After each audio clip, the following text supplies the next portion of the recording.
Երբ որ մենք, երբ որ Սերժ Սարգսյանն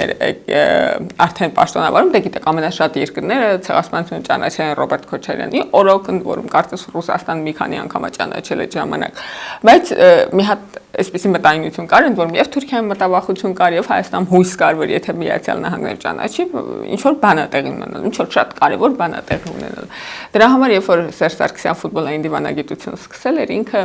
խնդրել էր Միացյալ Նահանգներին եւ այդ ձայնագրությունը կա Բայդենի այդ խոսակցություն, որ նաեւ համացանցում արտահոսել էր, ինքը խնդրել էր Միացյալ Նահանգների Սերժ Սարգսյան, որպեսզի հանկարծ Միացյալ Նահանգները քայլեր չձեռնարկի ցեղասպանության ճանաչման ուղղությամբ, որովհետեւ մենք հիմա սկսում ենք երկխոսություն եւ հարաբերությունների կարգավորում Թուրքիայի հետ։ Ինչը հասկանալի է,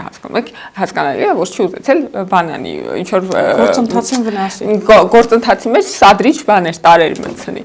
Ինչ տեղի ունեցավ, երբ որ մենք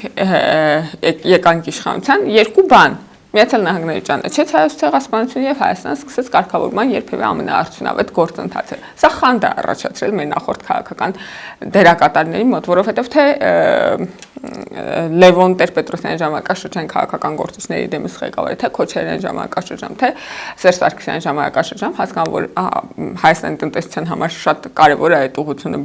այդ ուղղությամբ աշխատելը, նրանք փորձել են եւ ձախողել են։ Միաժամանակ իրենք այնպես են արել, օրինակ Սերժ Սարգսյանի դեպքում, որպեսզի ազդեցիկ երկրները չճանաչեն, որպեսզի դա սադրանք չլինի մյուս կողմից, այդ ամբողջ բանը էլի պատմությունը։ Եվ այդ խանդի հողի վրա, բառից բուն իմաստով սա քաղաքական խանդի դրսևորում, խանդի հողի վրա իրանք սկսել են պիտակավորել մեզ, որ միշտ մենք այն իշխանությունն ենք, որի օրոք այդ 100-ամյա ակնկալիքը, որ Միացյալ Նահանգները կճանաչի ցեղասպանություն ճանաչվել է, եւ դա եղել է մեր աշխատանքի արդյունքը, ոչ թե բան, այտենց մի օր արթնացան եւ որ մի օր 100 տարի էր արթնանում էին։